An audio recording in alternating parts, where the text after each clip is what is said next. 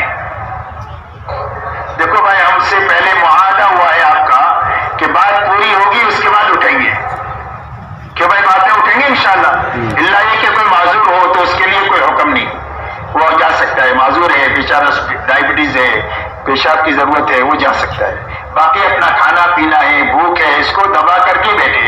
انشاءاللہ یہ مجالس ہماری زندگی کو بدلنے کا ذریعہ بنے گی اور ہمارے اللہ کے یہاں قبول کرانے کا ذریعہ بنے گی۔ یہ طے کرو کہ انشاءاللہ 3 دن ایسے اچھے گزارنے ہیں کہ اللہ ہم سب کو قبول فرما لے۔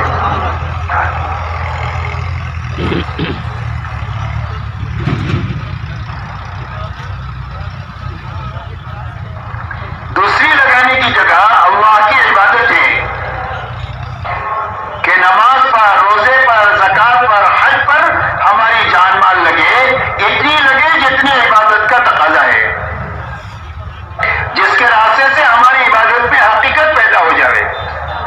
ہماری نماز زندگیوں کو نکھار دے، روزہ ہمارے اندر تقویٰ پیدا کر دے، زکات ہمارے بخل کو ختم کر دے، حج ہماری زندگی کو اطاعت پر لے آئے۔ اتنی اپنی عبادت پر اپنی جان مال لگانا جتنا عبادت کا تقاضا ہے، اور یہ عبادت امت میں زندہ ہو جائے۔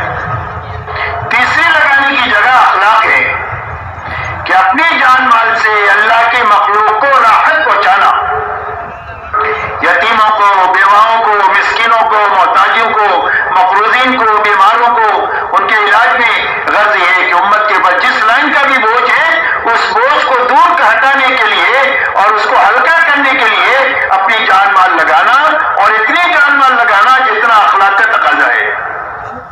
یہ تیسرا مصرف ہے لگانے کا۔ چوتھی لگانے کی جگہ ہماری اور ہمارے گھر والوں کی ضرورتیں، اور میں نے پہلے بتایا کہ ہماری 5 ضرورتیں ہیں، ہمارے گھر والوں کی بھی 5 ضرورتیں ہیں، کھانا ہے، کپڑا ہے، مکان ہے، سواری اور شادی ہے۔ تو ان ضرورتوں کے حاصل کرنے میں اور اپنی ضرورتوں کے گھر والوں متعلقین کی ضرورتوں کے پورا کرنے میں اپنی جان اور مال کو لگانا، لیکن بقدر ضرورت لگانا اور اسراف سے بچ کر کے لگانا۔ کیسے لگانا؟ بقدر ضرورت لگانا، اسراف سے بچ کر کے لگانا۔ اس لیے کہ اسراف کی کوئی حد نہیں ہے۔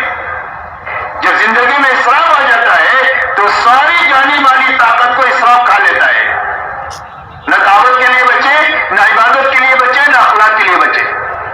اس لیے اسراف سے بچتے ہوئے بقدر ضرورت اپنی ضرورتوں میں اور متعلقین کی ضرورت کے پورا کرنے میں لگنا، یہ محنت کا رخ وہ ہے جو حضور صلی اللہ علیہ وسلم نے 23 سال میں پوری امت میں قائم کیا ہے۔ اور یہ اتنا طاقتور محنت کا رخ ہے کہ صدیوں میں جو نقصان ہوا ہے اس نقصان کی تلافی سالوں میں ہو جائے گی۔ اللہ نے اتنی طاقت محنت کے اس رخ میں رکھی ہے۔ آپ اندازہ لگائیں، حضرت عیسیٰ علیہ السلام اور حضور صلی اللہ علیہ وسلم کے بیچ میں 650 سال کا زمانہ ہے جس میں کوئی نبی نہیں آئے۔ انسانوں نے جہالت آخری درجے کی اور انسانوں نے گمراہی آخری درجے کی، لیکن یہ ساری جہالت اور یہ ساری گمراہی صرف 23 سالہ محنت کے نتیجے میں ختم ہو گئی، اور اللہ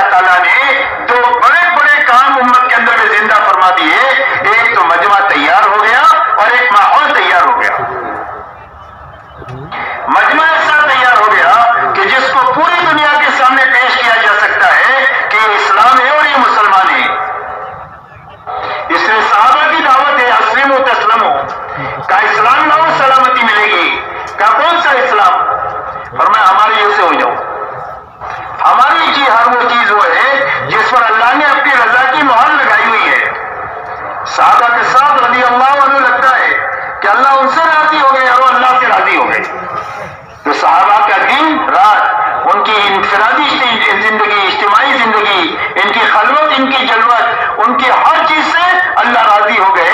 فرمایا اسلام میں اسلام لاؤ سلامتی ملے گی. کہ کون سا اسلام؟ فرمایا ہمارے جیسے ہو جاؤ. تو ایک تو مجمع تیار ہو گیا جس کو پوری دنیا کے سامنے پیش کیا جا سکتا ہے کہ ہمارے مردوں کو دیکھو، عورتوں کو دیکھو، مالداروں کو دیکھو، غریبوں کو دیکھو، جوانوں کو دیکھو، بوڑھوں کو دیکھو، سب آدمی 100% دیندار آپ کو ملیں گے. دوسرا کام میرے دوستو یہ ہوا کہ پورے حجاز کا ماحول بن گیا، خصوصیت کے ساتھ مدینہ منورہ کا ماحول ایسا پاکیزہ بن گیا کہ جس ماحول میں 100% ایمان والوں کے دلوں میں اللہ رسول کی محبت سب سے زیادہ تھی. تلاش کرنے سے آپ کو کوئی بے نمازی نہیں ملے گا. سارے مسلمان اپنے دین سے باخبر تھے، اپنے دین پر عمل کرنے والے تھے. 100% ایمان والے ایک دوسرے کے حقوق کو ادا کرنے والے ہی نہیں تھے بلکہ ایثار کرنے والے تھے کہ 7 گھروں میں بکرے کی سری گھوم پھر کر پہلے گھر پر واپس آتی ہے، عمومیت کے ساتھ فخر کا بھی پتہ دیتی ہے اور ان کے اخلاق کا بھی پتہ دیتی ہے. یہ مدینہ منورہ کا ماحول ہے.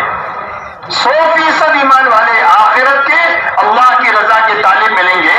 کوئی دنیا کا طالب نہیں تھا اور کوئی جو ہے وہ اقتدار کا طالب نہیں تھا، نہ مال کا طالب نہیں تھا، بلکہ صرف اللہ کے اور آخرت کے طالب تھے. اور 100% ایمان والے اپنے آپ کو دین کا ذمہ دار سمجھتے تھے کہ جس طرح میں باپ ہوں، بچوں کا ذمہ دار ہوں، میں شوہر ہوں، بیوی کا ذمہ دار ہوں، ایسا ہی مسلمان ہوں. اسلام کی ذمہ داری بھی مجھ پر ہے. دنیا کی ذمہ داریوں کے پورا کرنے کے لیے جتنے مال کی، جان کی، وقت کی، صلاحیت کی ضرورت ہے اتنی میں لگاتا ہوں. ایسا ہی دین کے لیے بھی جتنی جان، مال، وقت اور صلاحیت کی ضرورت ہوگی اتنا میں اس پر لگاؤں گا. پورے مدینہ منورہ کا ماحول ایسا پاکیزہ بنا کہ اس ماحول میں کوئی بے ایمان آ جائے تو 3 دن سے زیادہ بے ایمانی پر باقی نہیں رہ سکتا. اور کوئی جماعت مدینہ میں دین سیکھنے کے لیے آئے تو 2 ہفتے میں دین سیکھ کر کے واپس چلی جاتی. ایسا پاکیزہ ماحول بن گیا جس کی وجہ سے پوری دنیا میں انسانیت کے لیے ہدایت پر آنے کی راہ ہموار ہو گئی اور انسانیت کا سویا ہوا نصیب جاگ گیا. یہاں تک کہ خلافت راشدہ کے 30 سالہ دور میں اللہ تعالیٰ نے دنیا کے کونے کونے میں حق کو اوپر کر دیا اور غلط زندگیوں کو اللہ تعالیٰ نے نیچے کر دیا اور اللہ تعالیٰ نے کروڑوں انسانوں کو جہنم کے راستے سے ہٹا کر جنت کے راستے پر ڈال دیا. اتنا بڑا کام ہوا محنت کے صحیح روح کی وجہ سے. دعوت اور تبلیغ کے راستے سے محنت کا یہ روح زندہ کرنا مقصود ہے.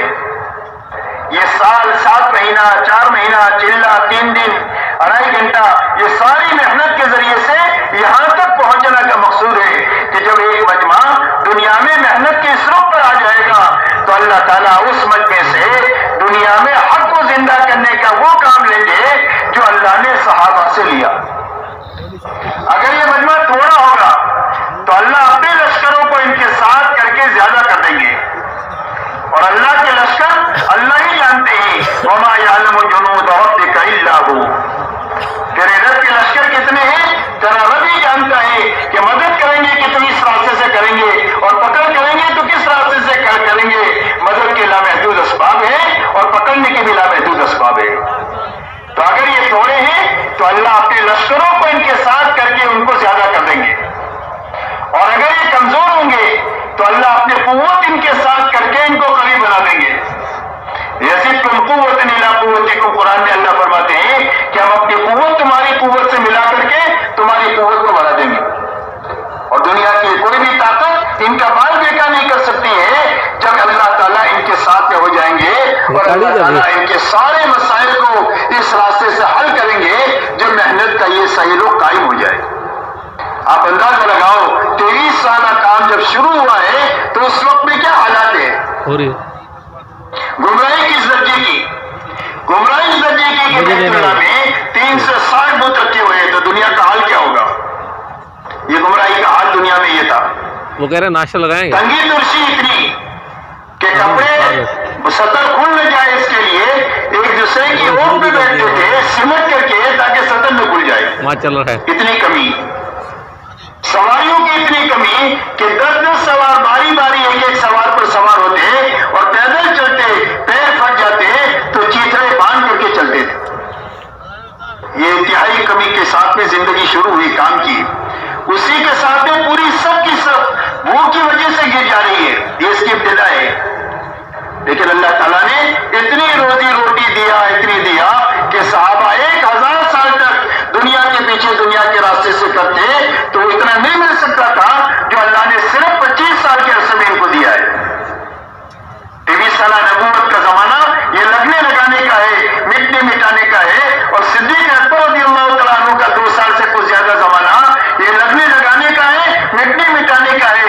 اس کے بعد تو اللہ تعالیٰ نے اتنا دیا کہ مدینہ منورہ میں سارے زکات کے دینے والے ہیں، کوئی بھی زکات کا لینے والا نہیں ہے۔ اللہ نے روزی روٹی کے مسئلے کو اس راستے سے آسان کیا ہے۔ اسی کے ساتھ میں اللہ تعالیٰ نے ایسے عافیت کے حالات پیدا کر دیے۔ آپ جانتے ہیں 23 سال تک کن حالات کے ساتھ ایمان والوں کی زندگی گزری ہے۔ سن ہجری 5 تک تو حالات ہی حالات ہیں، سخت سے سخت حالات، لیکن ان سارے حالات کے باوجود اللہ تعالیٰ نے ایسے عافیت کے حالات پیدا فرما دیے کہ مدینہ منورہ کی طرف کوئی میلی نگاہ سے ہاتھ اٹھا کر کے دیکھ نہیں سکتا ہے، اور غلط ارادے سے ہاتھ لمبا نہیں کر سکتا، اور غلط ارادے سے پیر اٹھا نہیں سکتا مدینہ کی طرف، ورنہ ہاتھ پیر توڑ دیا جائے گا، اس کی آنکھ پھوڑ دی جائے گی۔ اللہ نے ایسے عافیت کے حالات پیدا فرما دیے۔ اس لیے میرے دوستو، ہمارے مسائل کے حل ہونے کا شارٹ کٹ راستہ اور یقینی راستہ وہ ہے جس راستے پر حضور صلی اللہ علیہ وسلم پوری امت کو ڈال کر کے گئے ہیں، اور آپ امت کو جس بنیاد پر ڈال کر گئے ہیں وہ محنت کی بنیاد یہ ہے کہ ہر ایمان والا اپنی جان مال دعوت پر لگائے جتنا دعوت کا تقاضا ہے، عبادت پر لگائے جتنا عبادت پر تقاضا ہے، اخلاق پر لگائے جتنا اخلاق کا تقاضا ہے، اپنی اور اپنے گھر والوں کی ضرورت میں بقدر ضرورت لگائیں، اسراف سے بچ کر کے لگائیں۔ یہ محنت کرو کہ اتنا طاقتور ہے کہ صدیوں میں جو نقصان ہوا ہے اس کی تلافی سالوں میں ہو جائے گی۔ اس لیے میرے دوستو، آج کے دن یہ پورا مجمع طے کرے ہو کہ انشاءاللہ محنت کے اس رخ پر ہم کو آنا ہے۔ کہ بھائی کس کو آنا ہے اس پر؟ اب میرے دوستو، پورے مجمع کو وہاں پر آنے کے لیے سب سے پہلی سیڑھی سال 7 مہینے اور 4 مہینے ہے۔ فرمایا جب اس راستے سے ہمارے دل کا رخ صحیح ہو جائے گا تو زندگی کا رخ بھی صحیح ہو جائے گا۔ دل کا رخ صحیح ہونے کے معنی یہ ہے کہ ہمارے دلوں کا رخ اللہ کی طرف ہو جائے، کہ سب کو ناراض کر سکتے ہیں، اللہ کو ناراض نہیں کر سکتے۔ ہمارے دلوں کا رخ اللہ کے حکموں کی طرف ہو جائے کہ مال کے بڑے بڑے نقشوں کو ہم توڑ سکتے ہیں، اللہ کے حکم کو نہیں توڑ سکتے۔ ہمارے دلوں کا رخ آخرت کی طرف ہو جائے کہ ہم اپنی دنیا کو نقصان دے سکتے ہیں، اپنی آخرت کا نقصان نہیں کر سکتے۔ یہ معنی ہے دل کا رخ صحیح ہونے کا۔ تو ہمارے دلوں کا رخ اللہ کی طرف ہو جائے، اللہ کے حکموں کی طرف ہو جائے، آخرت کی طرف ہو جائے، اور ہمارا فکر دعوت کا بن جائے۔ کیا بن جائے؟ فکر دعوت کا بن جائے۔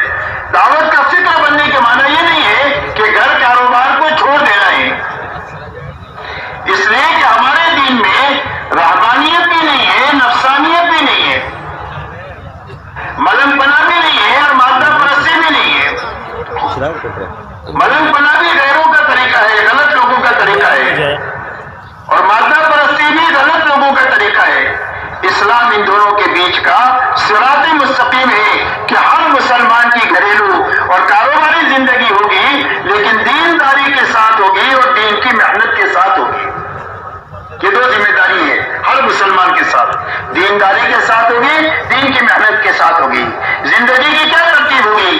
کہ زندگی کی ترتیب یہ ہوگی کہ جب دین کا تقاضا آئے گا یا دین کی محنت کا تقاضا آئے گا تو اپنے گھر کاروبار کے تقاضے کو آگے پیچھے کریں گے، چھوڑیں گے نہیں۔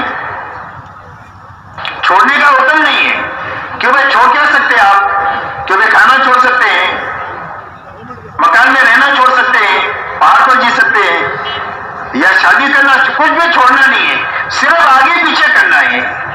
کہ بھئی آپ سو رہے ہیں، اذان ہو گئی تو آپ اپنی نیند سے اٹھ کر اللہ کے دربار میں پہنچو، اتنا کرنا ہے، راحت کو قربان کرنا ہے۔ دھوپ ہو رہی ہے، ظہر کی اذان ہوئی ہے تو دھوپ برداشت کر کے مسجد میں پہنچنا ہے۔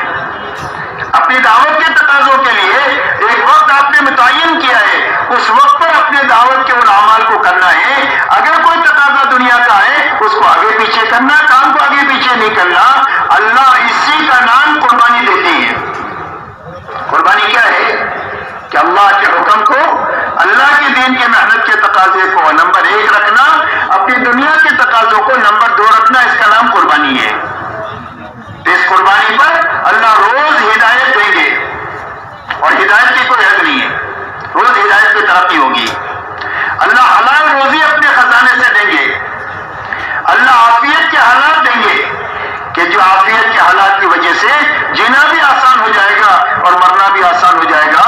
ایسی پاکیزہ زندگی اللہ جو دیں گے وہ قربانی کی برکت سے دیں گے. اور قربانی کے معنی یہ ہے, اس کے لیے طے کرو کہ انشاءاللہ ہم دین کو اور دین کی محنت کو ہمیشہ آگے رکھ کر چلیں گے اور اپنے دنیاوی تقاضوں کو نمبر 2 پر رکھ کر چلیں گے. کہ وہ پورا مجمع تیار ہے اور اس کے لیے تیار ہے.